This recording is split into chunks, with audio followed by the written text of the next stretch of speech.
Welcome back to Fluent English, the podcast. I'm Georgia. Think in English. And I'm Willem R. Today's episode is really exciting. Welcome back to the deep dive. Today we're tackling a really huge question. One that's, not just filling headlines, but genuinely shaping, everything for the next 50 years or so. Yeah, the big one. Is China actually set to become the world's next global superpower? Are they going to rival the U.S., maybe even surpass them? It really feels like the pivotal geopolitical challenge of our time. And understanding it means going much deeper than just the surface news. Absolutely. So our mission in this deep dive is to try and cut through some of that complexity, give you a kind of synthesized view. A shortcut, really, to grasping the mechanics of this potential power shift. Exactly. And we've pulled together quite a range of sources for this. We're looking at geopolitical reports, things the CSIS analysis, some pretty detailed economic models from places like Arshvin. Right, alongside the crucial on-the-ground stuff from the Financial Times, The Guardian, AP News, trying to blend that macro theory with the micro reality. So the goal for you, listening, is to come away with a more nuanced picture of this massive change. We'll dig into China's foundational strengths, and they are formidable, make no mistake, but also look hard at the very real, sometimes almost catastrophic internal vulnerabilities. And then weigh all that against the current global leader, the U.S. Okay, let's start unpacking this transformation. Where do we begin? I think you have to start with the sheer speed, the velocity of change in China. It's astonishing, isn't it? We're not talking slow, gradual shifts here. No, not at all. This is a fundamental, massive economic reshaping that's happened in, just over 3 decades. So what does that core economic engine look like? Well, the scale is just What? historically unprecedented. You had sustained double-digit growth for years, pulled hundreds of millions out of poverty. And established total dominance in global manufacturing, the world's factory, basically. For decades, yeah. They mastered everything from, basic stuff, cheap consumer goods, right up to complex industrial components. And that manufacturing base, that became the launch pad, didn't it? Yeah. For their tech ambitions. Absolutely. It fueled the rise of these huge tech hubs. We all know Silicon Valley, but look at Shenzhen. Right, Shenzhen went from practically a fishing village to a global tech capital in, 20 years. It's incredible. It really is the physical manifestation of that growth. It shows they weren't just exporting cheap toys. They built advanced industrial ecosystems. And that internal growth that allowed their own companies to get huge first, before going global. Exactly. Companies like Huawei, Tencent, Alibaba, they could scale up within this massive domestic market first. Refining products, observing costs. Yeah, before they even had to really compete internationally. And now, look, these aren't just local players. They're tech and commercial heavyweights. Competing head-to-head with Western giants. Yeah. Telecoms, e-commerce, cloud. All of it, worldwide. What's really fascinating, though, and maybe different from, say, the U.S. or European development model, is how the state managed this. It wasn't just pure free market capitalism, was it? It was very directed, what some people call the engineering state model. That phrase, yeah, it captures it perfectly. The engineering state, it's defined by strong central planning. Not just regulating, but actively directing the economy. Yes, often overriding market forces to hit specific national goals. You have these 5-year plans that aren't just suggestions. They're mandates for where resources go. Pretty much. Can you give us a concrete example? Like, how does that central planning show up in investment? Well, it's clearest in those critical future technologies. The state uses massive directed public investment subsidies. To basically guarantee success, or try to. Right. Look at electric vehicles, EVs. Yeah. Targeted government subsidies, easy access to land, capital. It let Chinese EV companies scale up incredibly fast. So much faster than Western companies could manage on their own. Yeah, years faster. And this central push targets AI, advanced computing, and crucially, that huge state-funded drive for self-sufficiency in semiconductors. The speed and the focus are just, unmatched elsewhere. And that focus on speed, on massive public investment. You see it in how they project power globally, too. Primarily through the Belt and Road Initiative, the BRI. Ah, yes, BRI. It's an infrastructure plan, technically, but it's deeply strategic, isn't it? Undeniably. Yeah. The BRI is enormous. It's China's attempt to basically rebuild global trade routes, Asia, Europe, Africa. And on the face of it, it delivers things developing nations really need, right? The Guardian points this out. Ports, railways, power grids. We've seen big projects across Africa, the Caribbean, places that need that infrastructure investment. But there's always that geopolitical baggage that comes with it, the debt trap diplomacy argument. Right. The host countries get the infrastructure, sure, but critics say the loan terms are often really harsh. Is that angle covered in the sources? Oh yes, it's a crucial counterpoint. While the projects deliver tangible benefits, the argument is that these loans can leave nations deeply indebted to Beijing. And if they default. Then China often gains control or, strategic access to the assets. Key ports, logistics hubs. So BRI isn't just about trade routes. It's about projecting economic influence. Then kind of institutionalizing dependence, tying these nations into China's economic and potentially political sphere. Okay, so looking longer term at strategic ambition, we have to look up, right? Beyond Earth, their space program. Yeah, that feels like the ultimate indicator of a superpower commitment, moving beyond just regional power plays. Exactly. Live Science has detailed this push pretty well. We've seen these successive moon missions. They're aiming to collect lunar samples. Eventually, resource exploitation, right? Long-term economic interest in space. And they're rapidly building out huge satellite constellations, the Beidou navigation system. A direct alternative to the U.S. GPS system. Yeah. And maybe the biggest symbol, establishing their own fully functioning space station, the Tiangong. That signals technological self-sufficiency, the ability to sustain complex activities way beyond Earth's atmosphere. This isn't just science for science's sake. It's a clear statement about aiming for technological and maybe even military dominance in that next frontier. Okay, so we've laid out the foundation of their rise. Let's now drill down into the specific advantages China holds today, the strengths that make this superpower bid seem, well, realistic. The obvious starting point is just sheer scale. The population. The demographic scale? Currently, yes.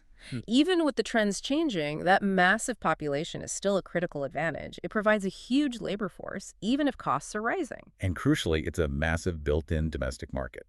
1.4 billion people. That lets Chinese companies scale up new tech, new innovations, purely internally first. They can absorb costs, refine things. Before they even have to face the global competition. It's a huge buffer. Tremendous buffer. And this is where that engineering state idea really translates into raw power, the ability to mobilize capital fast. When the government decides something needs funding or needs building, it just happens, with the speed that Western democracies often struggle with. Well, that's because the government has effective, centralized control over the financial system and the political system, of course.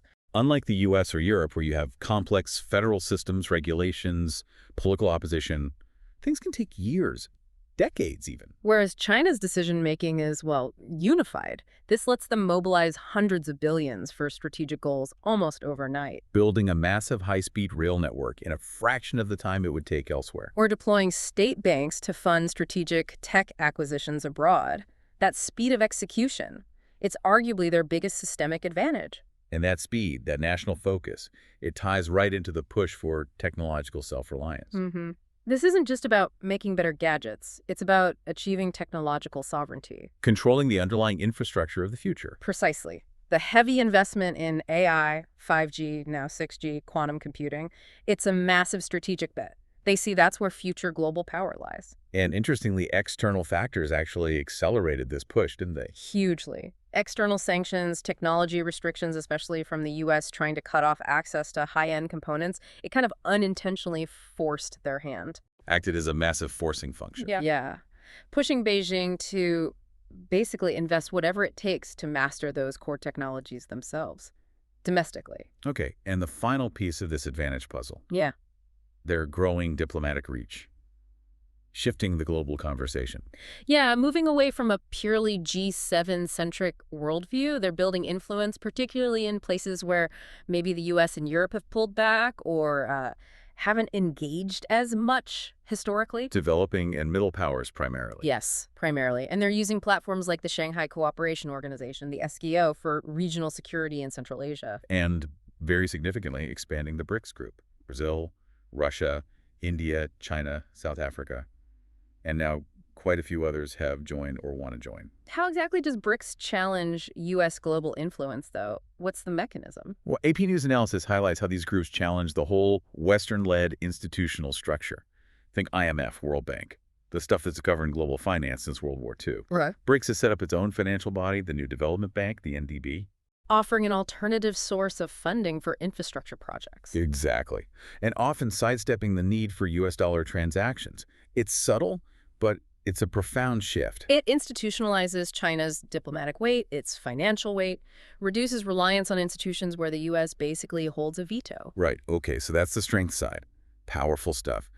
But the narrative of this unstoppable engineering state needs a reality check. We have to look hard at the vulnerabilities, the potential cracks. And the biggest one, perhaps the hardest to fix, is demographics. The demographic hurdle. That advantage we just talked about is flipping, isn't it? Rapidly becoming a liability, yes. China is grappling with the severe long-term consequences of the one-child policy, combined with people living longer. Resulting in a rapidly aging population and a shrinking working age group. What are the actual concrete consequences of that? What does it mean day to day or year to year? The human capital risk is enormous. We're fast approaching what's often called the 4-2-1 problem. 4 grandparents, 2 parents, all supported by only 1 child. Yeah. That puts incredible strain on future productivity. It demands a massive increase in state spending, health, pensions, just as the tax base, the workforce, is shrinking. The analysis, like from the perspective.com, clearly shows this trend really puts a cap on China's potential future GDP growth. Doesn't matter how much capital they mobilize today if the human engine runs out of steam. And adding to that long-term human risk is the immediate financial fragility. Yeah. The debt situation, the property crisis. The systemic financial risk is profound. Economic models like those discussed on Artis really dig into this.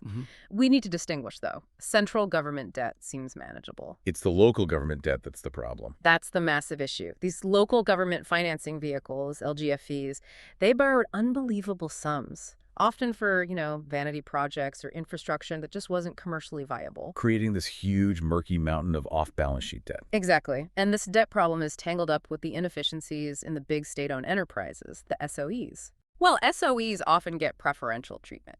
Easy access to credit, resources, even if they're inefficient or losing money.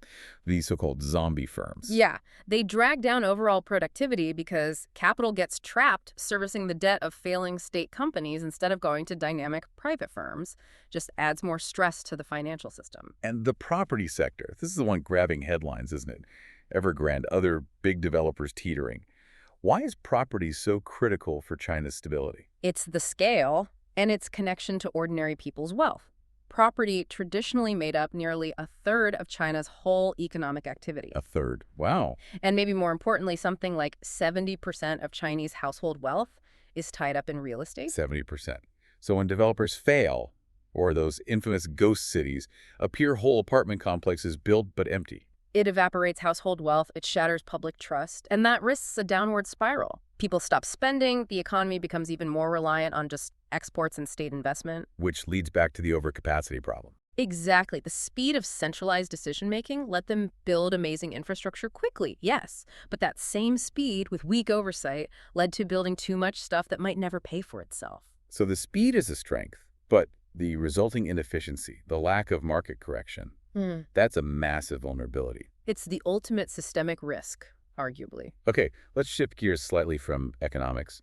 There's also the softer challenge. Yeah. Global appeal, the soft power deficit. Yeah, China's soft power is, well, pretty constrained globally, Well, especially in Western democracies, but increasingly also in non-aligned countries that value political freedoms. their international image gets hit by criticism over their political system, right? Yeah. Censorship, human rights issues. Widespread criticism, yes, particularly concerning regions like Xinjiang or the clampdown on democracy in Hong Kong. So while their economic power is attractive to trade partners, These other issues reduce global appeal, reduce trust. It limits their ability to build those deep, enduring cultural or political partnerships like the U.S. has managed through, say, its universities, its media, its open culture. and that lack of trust, combined with the economic rivalry, it fuels actual, tangible external resistance from established powers. Absolutely. The pushback from the U.S. and its allies is pretty comprehensive now. Trade wars, tariffs, those are significant. But the most strategic weapon seems to be technology export restrictions. Definitely. These aren't just random sanctions. They're like surgical strikes aimed right at China's Achilles heel, advanced manufacturing capability. Which specific tech restrictions are hurting them most in their goal of self-reliance? The sources really emphasize the choke points in making semiconductors. China can design chips, they have the money, the talent. But the manufacturing equipment. That's controlled by the US and its allies. The most famous example is those advanced EUV lithography machines, extreme ultraviolet. Made almost exclusively by ASML, the Dutch company. Right. And US pressure restricts exporting those machines to China. That fundamentally hinders Beijing's ability to make the fastest, most advanced chips. The kind needed for next-gen AI, advanced defense applications. Exactly. That single restriction is probably the primary threat to their whole technological sovereignty goal. Okay, we've built a pretty detailed picture now. Strengths, weaknesses. The only way to really gauge the superpower potential is direct comparison. China versus the US. Where do they stack up? Let's start with military power projection. Well, China is absolutely committed to modernizing its military. No doubt about it, especially the Navy and Air Force. Moving from just defense to being able to exert regional influence. Yeah, focusing heavily on what's called A2AD, anti-accessory denial. Basically, capabilities designed to keep foreign forces, particularly the U.S. Navy, away from their coastline and vital sea lanes in the region. But is that regional focus comparable to the U.S.'s global reach? Not yet. Not really. U.S. military projection is still fundamentally unmatched. Being a true superpower requires projecting sustained military force anywhere on Earth. And the U.S. has the infrastructure for that. Hundreds of overseas bases, over 750 by some counts, deep logistical networks, refueling agreements. Built up over, 80 years? In China. They have a handful of overseas bases, like the one in Djibouti, but they lack that widespread infrastructure, the operational experience for sustained long-range global power projection. Okay, next comparison. Innovation. The R&D ecosystem. China's pouring in huge sums, we know that. But is their centralized funding approach as effective as the U.S.'s more open system? It's a mixed picture. China's catching up incredibly fast in applied fields. Things like AI applications, facial recognition, certain battery technologies. Areas where the government can direct resources towards clear commercial goals, the engineering state strength again? Right. But the U.S. still seems to maintain a critical lead in core fundamental research, the deep science stuff that underpins future breakthroughs, often happening in universities, research labs. And that U.S. lead isn't just about funding, is it? It's also about the culture, openness. Exactly. Yeah. The U.S. benefits massively from its open innovation ecosystem. It attracts top global talent, researchers, engineers, entrepreneurs, come for the academic freedom, the access to venture capital. Whereas China's system, with its political constraints, censorship, it perhaps struggles more to attract and keep that same level of top international research talent. It seems to be a major long-term hurdle for truly independent foundational innovation, yes. Alliance structure. This feels like a really clear difference. The U.S. has NATO, deep treaties. China's relationships often seem more transactional. Is that fair? It's a critical distinction, I think. The U.S. advantage is that network of deep, long-established security alliances. NATO, bilateral treaties with Japan, South Korea, Australia. These involve mutual defense commitments, deep intelligence sharing, real strategic trust. Yes. China's strategy is more about building coalitions, often economic or political, through things like BRICS or the SCO. These are effective platforms for alignment, no doubt. Widely effective. But they generally lack that same level of strategic depth, that security trust that defines the U.S. arrangements. In a real crisis, a military conflict, the depth of U.S. alliances would likely prove a much stronger advantage. Okay, finally, let's revisit the political model itself, the trade-offs. We talked about the speed of centralization being an advantage. But how does that stack up against the U.S. model, which, while often slower, prizes transparency, adaptability? It's a double-edged sword, haven't we? Yeah. The speed allows massive coordinated action. Think of their initial pandemic response, or rolling out high-speed rail. It's effective for executing big, relatively simple decisions quickly. But the downside, the cost of that speed. The cost is often reduced transparency and potentially massive risk. Centralization can mean bad news, dissenting expert opinions, warnings about systemic risk. They get suppressed. To maintain that appearance of stability, of infallible central planning. Right. Look at the property crisis again. Centralization arguably allowed local officials to borrow recklessly and developers to over-leverage because there wasn't a strong, independent financial press or political mechanism to challenge things, to flag the risks early and openly. So the system is fast when things go right. But it can become brittle. Slow to adapt when complex, unexpected crises hit, like a global financial shock. or the demographic crunch things that really need nuanced, transparent debate and course correction. Okay, so putting it all together, China is a giant directed economy, strong regionally, but burdened by debt, aging fast. Its future really hangs on managing these conflicting forces. Which brings us to potential futures. What might the world look like by, say, 2030? The sources sketch out roughly 4 distinct scenarios. Scenario A, the one we hear about most, maybe, the bipolar world. Yes, this is the scenario of escalating great power competition. The world essentially splits. 2 camps, economically, ideologically. Exactly. Rivalry ramps up, leading to bifurcation. You get clear spheres of influence, U.S. and its traditional allies, China solidifying influence over the developing world via BRICS. And potentially separate technology systems, a Chinese internet versus a Western one, decoupled supply chains. That's the potential outcome. Forcing nations to choose sides, often at significant economic cost. It's a tense world. Okay, scenario B paints a different picture. The multipolar world. Right. Here, power isn't neatly split 2 ways. It's more decentralized. The U.S. and China are still top dogs, but they have to compete fiercely with other power centers. Like the EU, a rising India, maybe strong regional blocs in Africa or Southeast Asia. Precisely. This leads to a world of shifting alliances, much more complex diplomacy.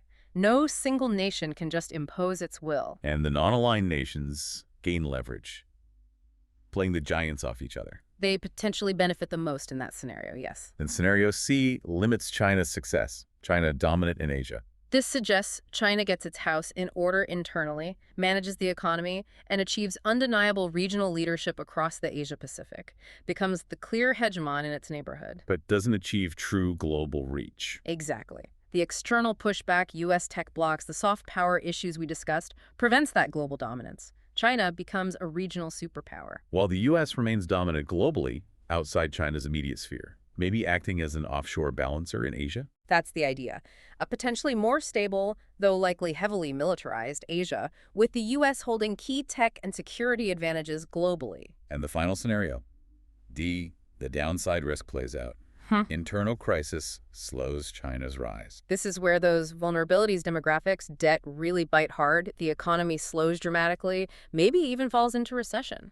The property crisis triggers a wider financial meltdown that the government can't easily contain. That kind of thing. If that happens, the state becomes totally preoccupied with just maintaining internal stability, dealing with potential social unrest from unemployment, pension shortfalls. Consuming all resources and political focus. Yes. In that scenario, China's superpower ambitions get pushed way back, far beyond 2030. They lose global momentum, cede tech ground as they focus inward on crisis management. Right. These scenarios are fascinating from a strategic view, but we need to bring this home. How does this high-level competition actually impact you, the listener, in your everyday life? Let's start with technology. It affects the tech you use constantly, mainly through supply chains. The cost of your phone, your laptop, where it's made, that's tied directly to this rivalry. As the U.S. pushes companies to de-risk, move supply chains out of China. Production costs might go up. Consumer electronics could get more expensive globally. And beyond cost. What about the tech itself? AI features, for example. Well, if the U.S. and China develop increasingly separate AI ecosystems, the features available in global software could diverge. Data processing standards, autonomous vehicle tech. It might become fragmented depending on where you live and which sphere your tech provider aligns with. And for people thinking about jobs, careers, this must be shifting the landscape significantly. Absolutely. In business, you're seeing rapid shifts in outsourcing, a huge new emphasis on building resilient supply chains that can handle trade friction. But also demand for specific skills is changing, right? Massively. More demand for engineers in domestic semiconductor manufacturing, for example, experts in global regulatory compliance, and a huge need for people who understand international relations policy, who can translate this complex geopolitics into actual business strategy. On a bigger scale, there's the issue of global stability. Risk. Increased rivalry surely means higher stakes for everyone. It creates systemic risk, yes. The potential for more international tension, more trade restrictions, especially around critical resources. Things like rare earth minerals, essential medicines. Exactly. That translates directly into higher supply chain risks for goods we all rely on. If the world really does bifurcate, economic efficiency drops, global growth could slow. So understanding this great power competition isn't just academic. No, it's vital for managing risk. Yeah. Financial risk, career risk, security risk, whether you're running a company or just planning your own future. So wrapping this up, what's the key takeaway? The importance of understanding geopolitics here feels paramount. It really is the essential starting point for making sense of things. Look, China clearly has the scale, the tech focus, the political will to be a superpower contender. That's undeniable. But the obstacles are equally real, equally formidable. The demographic cliff, that mountain of debt. China's future status really hinges entirely on whether it can effectively manage those huge domestic challenges while still competing externally. And we saw that their political model offers incredible speed through centralization, building things faster than democracies can. But we also saw that speed comes at the cost of transparency and maybe, ultimately, adaptability, which you absolutely need when facing complex, unforeseen global shocks. That raises a crucial final question, doesn't it?